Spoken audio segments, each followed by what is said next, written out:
War of the Worlds, The Resurrection. A novel by J.M. Dillard. Chapter 18. After she thought about it, Suzanne decided she was grateful for Harrison's little joke, although she'd never let him know.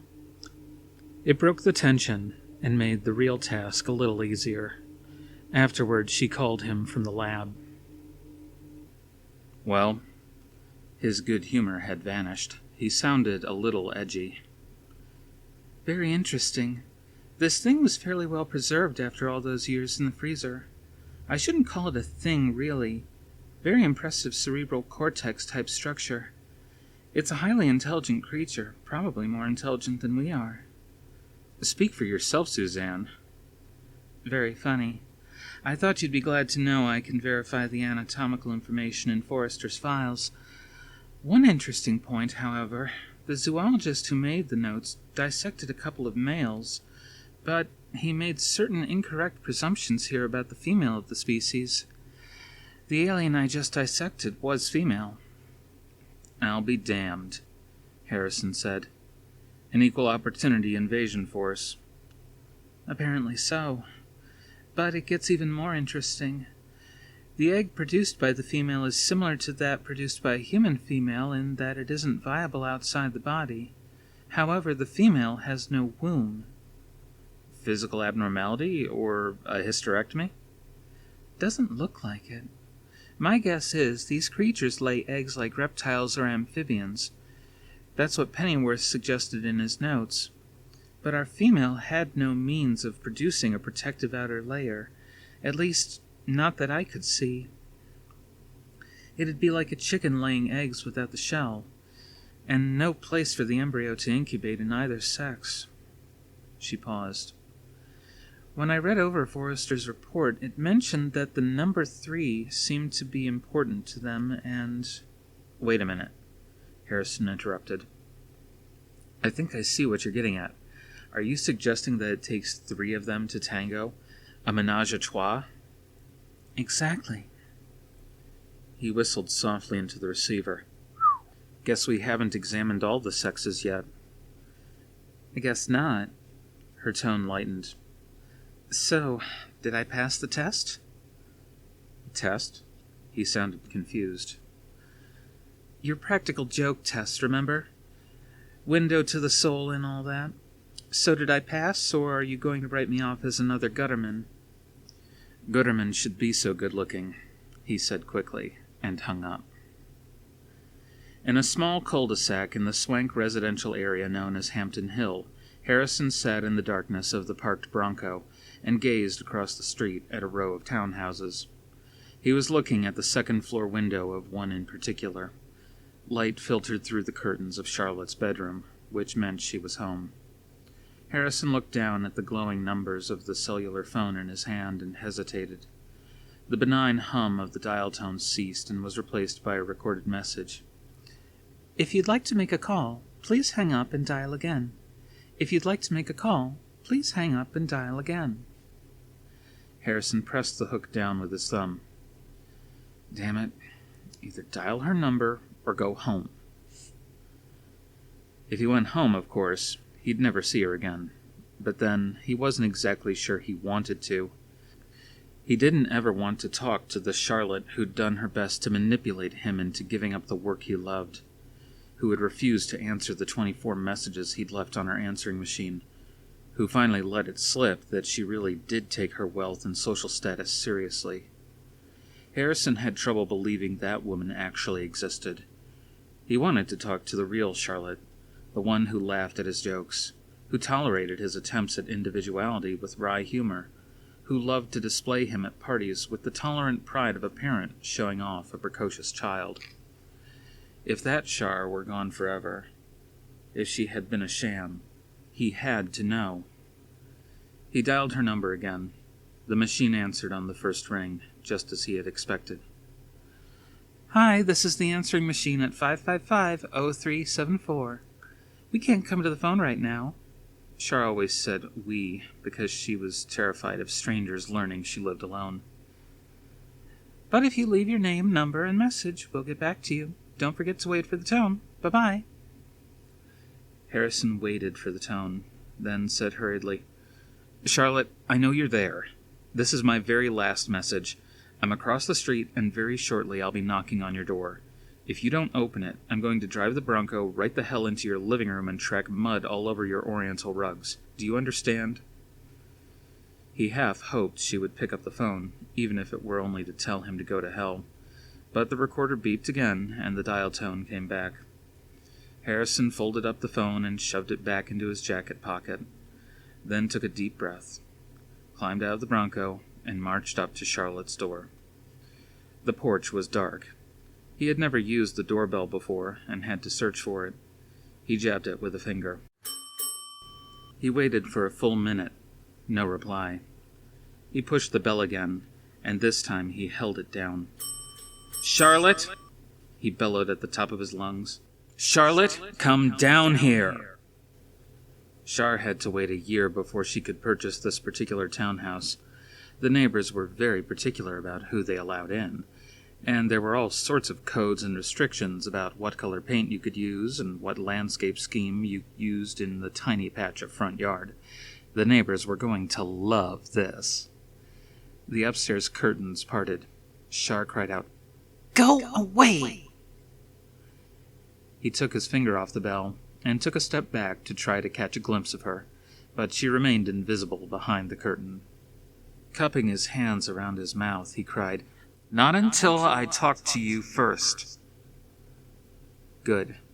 The more of a disturbance he created, the better his chances of getting inside to talk to her. "No, for God's sake, keep your voice down." "Not me." He shook his head and upped the volume even more. "No, I think I'll just stand right here and discuss it with you now. That way the whole neighborhood can listen in." There was a pause, then the sound of a screen being slid up. Charlotte leaned out of the window and rested delicate hands on the ledge.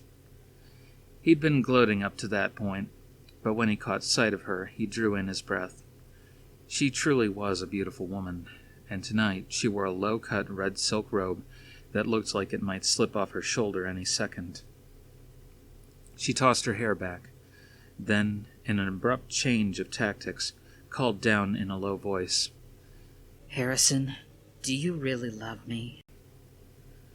She was half smiling, teasing him. The old Char again. He smiled back gratefully. "You know I do, Char." "Why?" She rested an elbow on the ledge and propped her chin against her hand. Her expression was coquettish. A test? Harrison cast about desperately for a second, then started talking in the hopes inspiration would come. Too long of a pause now would not be well received. "That's easy. Because you're smart." "That's it. Tell her you love her for her mind first. But don't forget anything important. And beautiful. And you've got a great sense of humor. Used to, anyway. And an even greater pair of legs." She seemed pleased, but there was a hint of warning in her tone as she asked the next question. "You love me more than your work?" That threw him. Flustered, he stammered, "Char, that's not a very fair question." "Yes, it is." She withdrew immediately from the window, her voice trembling with hurt and wrath. "And you've already answered it. Now, if you don't leave, I'm calling the police." "Go ahead," he dared her. He was getting weary of this little game. If she wanted it to end like this, then so be it. "Go right ahead. I'll put up a good fight and embarrass the hell out of you in front of all your neighbors." Perfect timing. As he said it, the porch light of the next-door neighbor came on. "You—" she began, but was far too furious to finish. The window slammed shut. Char would either call the police, as promised, or come open the door. Harrison was betting on the former. "The hell with it," he said, disgusted and headed for the Bronco. But before he had taken 2 steps, the phone beeped in his pocket. He He pulled it out, set it on talk, and said into the receiver, "Whoever you are, you've got damn lousy timing." "Want to make a bet?" Norton asked at the other end of the line. "I've located our bad guys, Doc. You've got to come right away." "I'll be right there." He folded the phone shut, ran to the Bronco, and roared off down the street. He'd resolve things with Char later, when there was time. By the time Charlotte made it down to the front door, all she could see were the Bronco's taillights receding into the darkness.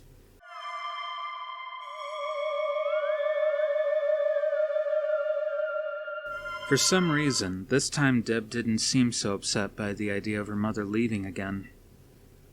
Suzanne decided maybe it was the fact that they'd spent the afternoon together. Suzanne took her shopping at the Rialto Plaza, a cluster of small shops that opened onto a beautifully landscaped atrium. Deb picked out a jumpsuit and 2 miniskirts. Suzanne noted that her daughter's taste in clothing was changing, becoming more adult. Outside, in the little park, Debbie ate an ice cream cone while her mother watched and listened to the 6th grader blithely rattle on about her classes. The cute, male math teacher, and her new friend, Kim Song, who had this gorgeous black hair all the way down to her waist. Suzanne listened with feigned interest, trying her best to enjoy her daughter and the quiet, sunny afternoon while there was still time. Dear God, whatever happens in the future, please let Deb be all right. So long as Deb's okay, what happens to me isn't important. For an instant, Suzanne allowed herself to think what might happen, and became terrified beyond all reason. Mom? Deb stopped chattering and licking her ice cream cone, and eyed her mother with concern. Are you okay? Suzanne blinked back tears. I'm fine, chicken. Just fine. Later, when the phone rang after dinner, Deb raced to pick it up, hopeful that it was Kim, the new friend, but she handed the receiver over to her mother. For you, she said, deflated. Norton somebody or other? She lingered to listen to Suzanne's side of the conversation, and when her mother hung up, said, sounding very weary and very adult, You go pack, Mom. I'll call Mrs. Pennyworth. Suzanne hugged her then, and held her for a long time. Now, as Suzanne stood, overnight bag clutched in one hand, in front of the door to Norton's office, she was once again overwhelmed by fear. The aliens existed, were a part of the here and now, and she and Harrison would have to find them to get the proof Uncle Hank wanted. She drew a deep breath to compose herself and opened the door. Norton was at his desk, poring over a U.S. map that covered the entire surface. He didn't look up as she entered. Harrison, on the other hand, scowled up at her from the video equipment he was packing into a case. "What the hell are you doing here?" "I called her," Norton murmured distractedly, and marked on the map with a red felt-tip pen. Some welcome. Suzanne set the bag down on the floor next to Norton's desk and put her hands on her hips. I was under the impression that I was part of this project, too. Harrison shrugged, still frowning. He was in a foul mood, which confused her. Earlier today, he'd been elated at the prospect of locating the aliens.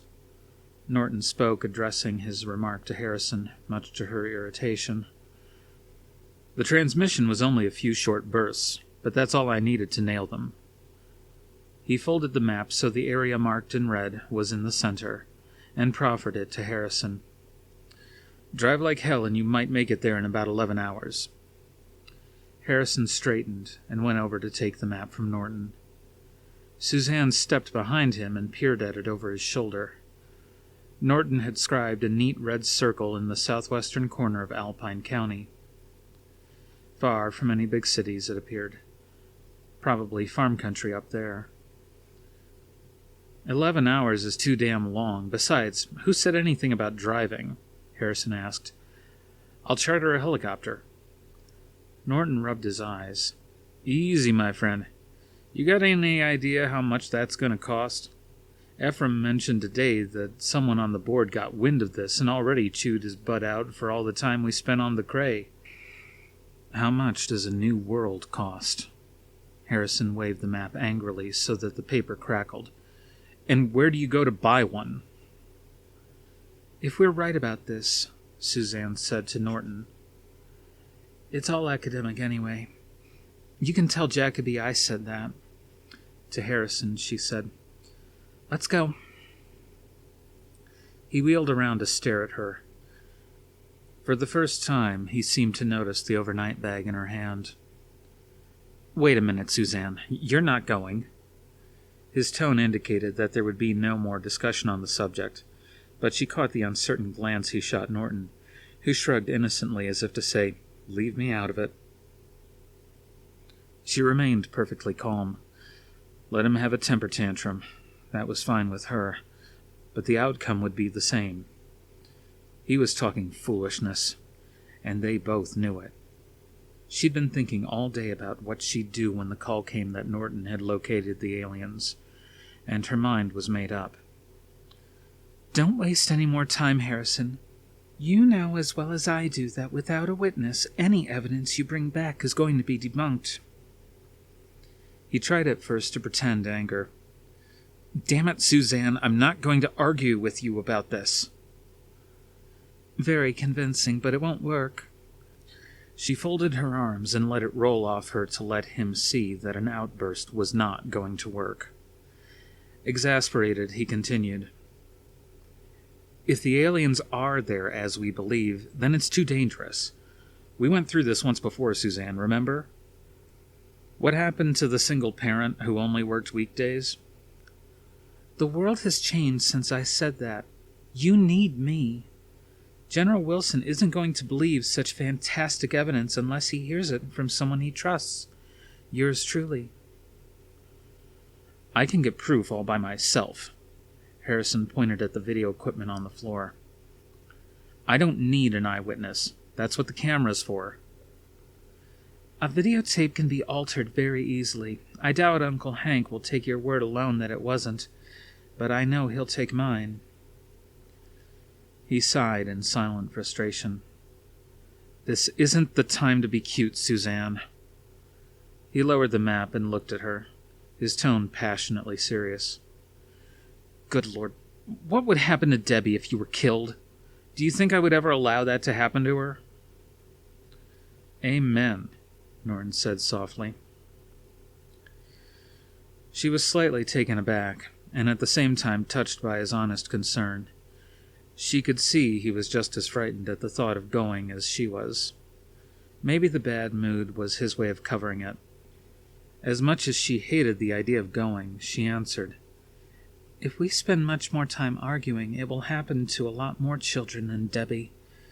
It makes more sense for me to go with you, and if two go, chances are increased that at least one of us will make it back. Besides, I don't know about you, but I certainly don't plan on doing anything foolish. He started to speak, but she kept talking. What's so dangerous? The aliens don't have their weapons anymore, and the camera has a telephoto lens, right? We'll film from a safe distance. With them, there is no safe distance. Harrison's voice was very soft. Bottom line, I go, or you don't get in to see Wilson again. Harrison regarded her stonily. Norton shook his head. I think you're being jammed, Doc. I know I am, Harrison replied without taking his eyes off her. I can always charter my own helicopter. She took the map from Harrison's hand. He was startled enough to let her take it at first, then tried to grab it back. Too late, she smiled at him. I've memorized the location. Now, shall we save the department some money and charter only one helicopter? Dr. McCullough, Harrison said heavily, emphasizing each word, if you get yourself killed, I will never forgive you.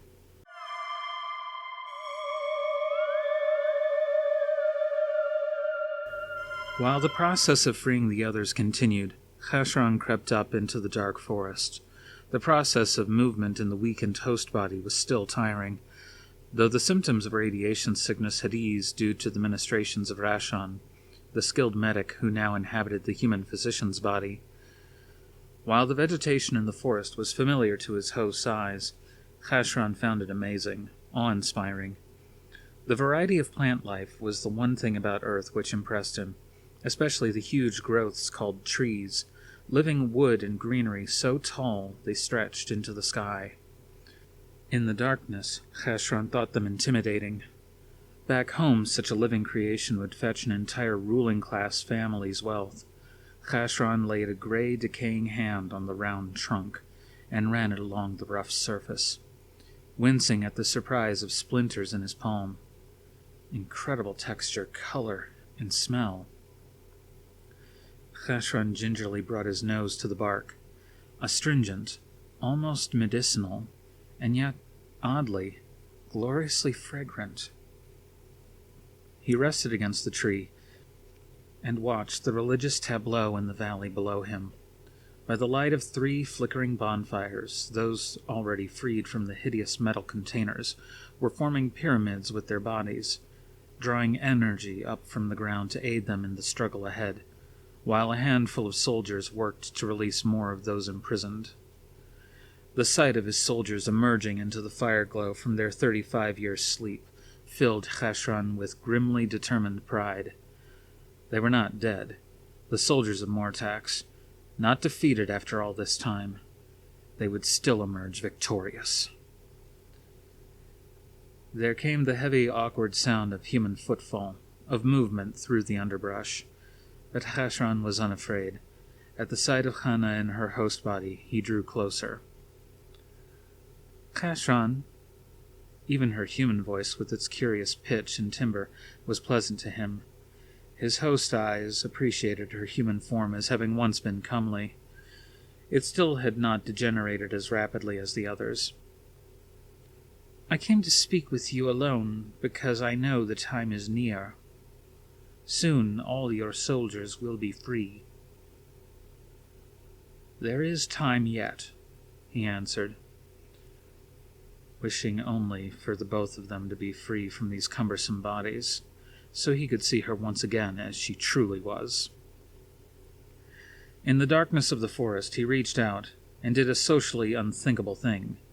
He touched her arm. Beneath the fabric, her skin felt warm. She did not pull the arm away as he expected, which gave him great hope, for she was ruling class, and for a soldier such as himself to touch uninvited was to risk severe punishment, and for the act Chashron now contemplated, the penalty was death. Things are different here, he told her. The laws that bound us on Mortax no longer have meaning for us. Who can touch us? Home is almost 40 Terran years distant. Here we can make our own laws. He drew his hand up her arm. The sensation was strangely thrilling. She focused intently on his eyes and said carefully, I agree. When will you strike against the advocacy? When all my soldiers are free, and Hira and Konar have communicated my intent to them. Certainly before daylight comes again. Some will refuse to harm the advocacy. Some will turn against you. I expect that, Chashron answered confidently. But most will feel as I do. They have suffered much at the advocacy's hands. And what of me? He moved closer until their host bodies touched. Have you no faith in the promise I gave you, Hannah? I believe you will not harm me. Her fever-bright eyes were hard, defiant. But will the military respect the voice of only one member of the advocacy? It will, if you accept 2 members of the military to complete the triad. The soldiers will understand it is a necessary emergency action, but you must agree to convince the council. She was silent for a moment. I accept, provided you are one of the members of the triad. Agreed. He pressed her to him. Her body was warm, an unfamiliar but not unpleasant sensation. "Let us leave these bodies for a time, Hannah. Let me see you again as you really are." She laid her hands on his shoulders and whispered, "But you are a soldier, and I a ruler. If we are found together, and with the added scandal that no carrier is present, we will be killed. Even your own followers would not accept. These are new bodies, Hannah, and a new world." He began the slow, painstaking process of exiting the host without destroying it. When he was free, he let the body fall away. The relief, the surge of strength was intoxicating. He looked up, pleased to see that Hannah had done likewise. As her human form fell away to reveal what lay beneath, Khashran gasped at her dark, shimmering beauty. The host body twitched as it lay on the ground. "Still alive," Hannah explained, following his concerned gaze. "And very spirited. A nuisance sometimes. But at least she is strong, and the body will last longer than if it were dead." "Hannah," he sighed. He pulled her to him, and she did not resist. Yurik woke to find herself in hell. Total disorientation. Total agony. Raging fever, chills that locked her muscles in spasm. Nausea so intense that she lay on her back retching, though nothing came. She opened her eyes to peer up at a bright full moon shining down through the branches of tall pines. In her delirium, she could remember nothing of the past few days, nor understand where she was or how she had come to be there. In the periphery of her vision, she saw someone lying next to her in a shaft of moonlight. It took a great effort to turn her head toward it. Finney. She tried to say his name, wanted to ask what had happened to Chambers and the others, but managed to emit only a weak croak. Finney's dull eyes bulged, and there were huge sores covering the gray, waxy skin of his face. As she watched, a fly lit on a sore on his cheek, then walked across the bridge of his nose, down and up again onto the open, staring eye, pausing on the blue-gray iris to clean itself. Finney blinked once and flinched. Yurik looked away and wept soundlessly, without tears.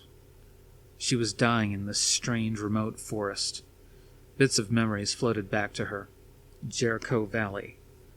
Setting up the transmitter. The thrill of fear when they noticed Mossad was gone. Then heard the gunfire. Their message was never broadcast. Though to Lena, the cause no longer mattered. There was only pain and suffering, punishment for killing the corporals, her fevered brain told her. All she wished for now was death, an end to misery. She groped weakly at her side, searching for her weapon, but the Uzi was gone. She probably wouldn't have been strong enough to aim and fire it at herself anyway. Something dark and shapeless stepped into her line of vision, blotting out tree limbs and blue sky. Strange alien forms, the last things she remembered seeing at Jericho Valley. As one of them reached out for her, Yurik opened her mouth to cry out, but no sound came except a low moan. At the same time, she hoped, prayed it would kill her. She was not to be so fortunate.